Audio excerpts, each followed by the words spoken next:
도쿄도에서 10년간 12배나 늘어난 질병은 일본 방송.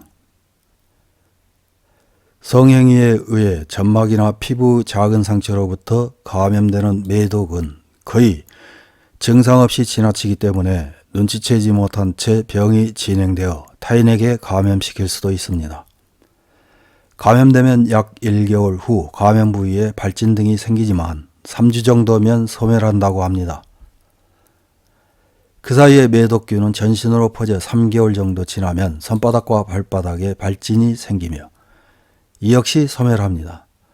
방치하면 수년 뒤 심장과 신경 등에 이상이 생겨 실명하거나 사망에 이를 수도 있습니다. 특히 임신한 사람이 매독에 감염되면 임신부뿐만 아니라 태반을 통해 태아에게도 감염될 우려가 있어 매우 위험합니다. 이렇게 위험한 질병인 매독 감염자가 일본 도쿄도에서 지난 10년 동안 12배나 늘었으며 급증한 배경으로 데이트 앱 보급을 꼽는 현지 매체의 보도가 나왔습니다. 2월 20일 후지뉴스 네트워크 프라임 온라인에서는 매독 급증, 레이와 시대의 심각화, 도내에서 최다, 여성 40배로 라는 제목의 방송을 했습니다. 어떤 내용의 방송인지 확인해 보겠습니다.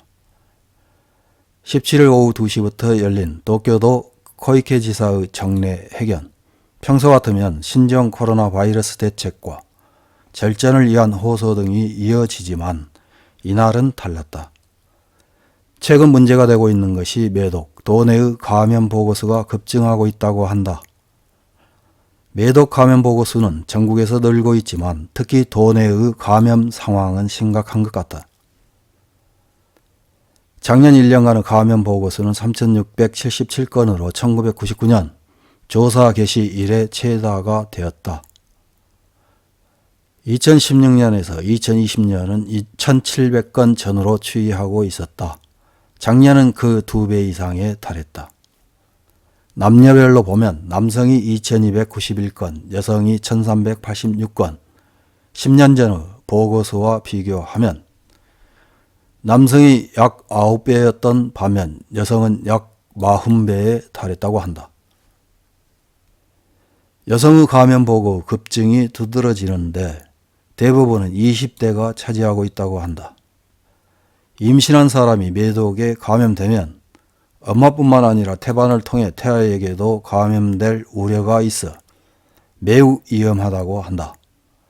전후 얼마 되지 않았을 때는 국내 환자 수가 20만 명 이상에 달했지만 항균제의 개발로 감소, 최근 증가 경향에는 SNS나 매칭 앱으로 알게 된 불특정 다수와의 성행위가 배경에 있다고 한다. 전국의 감염 보고수도 작년 현재의 집계 방법이 된 이후 처음으로 1만 명을 넘었다고 한다.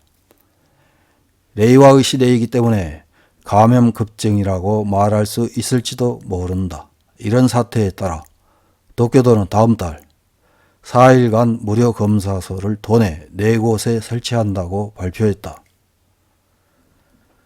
그날 중으로 검사 결과를 알 수 있다고 한다. 검사소의 설치일은 3월 3일이 신주쿠, 7일이 긴시초, 11일이 타치가와, 16일이 다마센터이다. 이 중 신주쿠 검사장은 여성 전용이지만 호적상의 성별에는 구애받지 않는다고 한다. 검사는 사전 예약이며 신청 시 성명이나 주소 등을 밝힐 필요는 없다는 것. 감염 경위를 고려하면 익명검사는 유효하다고 할 수 있을 것이다. 감염 방지를 위해 후생성과 각 지자체도 콘돔을 올바르게 사용할 것을 당부하고 있다. 코이케 지사도 회견에서 개개인이 올바른 지식을 가지고 적절한 행동을 함으로써 감염 확산을 방지할 수 있다고 호소했다. 이런 방송에 일본 네티즌들은 어떤 댓글을 달았는지 몇 개 확인해보고 마치겠습니다. 첫 번째 댓글입니다. 매독의 공포를 느끼는 것이 비교적 고연령층이라면 정말 무서울 것 같다. 젊은 세대가 위기감을 갖고 있지 않다면 앞으로도 계속 만연할 것이다. Z세대 중심으로 성병 지식을 제대로 배우는 자리가 있는 것이 좋다고 생각한다.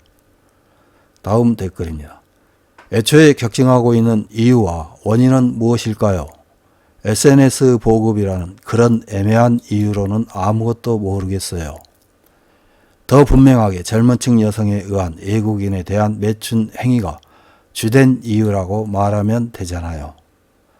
아무리 대처요법을 해도 의미도 없고 결국은 근본적으로 해결하지 않으면 안 됩니다. 다음 댓글입니다. 당일이 아니라면 익명 무료검사는 지금까지도 하고 있었습니다. 도쿄도 이해에서도 실시하고 있으므로 걱정되면 진찰 받으세요.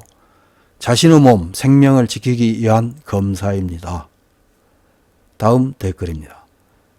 매칭 외부 영향이겠죠. 잠복기간도 길고 상당히 퍼지고 있는 것 아닐까요? 어른은 왠지 무서움은 알고 있다고 생각합니다만 고교생, 대학생에게 더 무서움을 전하는 것이 좋을지도. 다음 댓글입니다. SNS에서 만남도 있겠지만 신宿번화가 일각에는 밤에 젊은 여성이 손님을 찾아 많이 서 있다고 TV의 해설자가 말했습니다. 코로나로 일자리나 아르바이트가 없어져 용돈을 벌기 위해 매춘을 하고 있다는 것입니다. 거기에 남자들이 몰려 있다는 것이었습니다. 경찰과 도쿄도는 빨리 손을 써야 하는 것 아닐까요? 다음 댓글입니다. 20대 여성의 빈곤을 배경으로 매칭 앱을 통한 매춘이 행행하고 있기 때문입니다. 매춘이 파파가츠라고 불리면서 심리적 허들이 낮아진 것도 큰 요인이라고 할 수 있을 것입니다. 정말 많습니다. 이상입니다.